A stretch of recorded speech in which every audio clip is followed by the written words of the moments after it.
Juegan a ser soldados portando armas fabricadas con cañas y sombreros de papel. Saltan, se pelean. El escenario, ruinas de Roma, el extrarradio de Madrid y Castilla, pero siempre con el recuerdo de Zaragoza en la memoria. Estas 6 escenas de juegos de niños fueron pintadas por Francisco de Goya entre 1775 y 1785.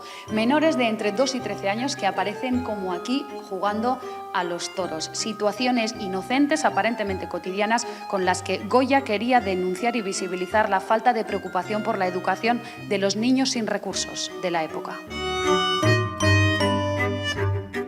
Llegan desde Madrid mediante una cesión en depósito a largo plazo. Han sido años de una agradable negociación, y nos sentimos muy orgullosos ya de haber puesto un granito más de arena en nuestro trabajo. Se brinda una excelente oportunidad para tener nuestra colección en perfecto estado de mantenimiento, asegurando su conservación y seguridad y poniéndola a disposición de un público amplio y diverso. Este otro retrato en miniatura de caballero desconocido es el otro Goya que estrena el museo. Pertenece a un coleccionista aragonés que prefiere mantenerse en el anonimato. Con estas ya son 32 las obras expuestas, convirtiendo al Museo Goya en el segundo espacio con más cuadros del pintor aragonés, solo superado por el Prado.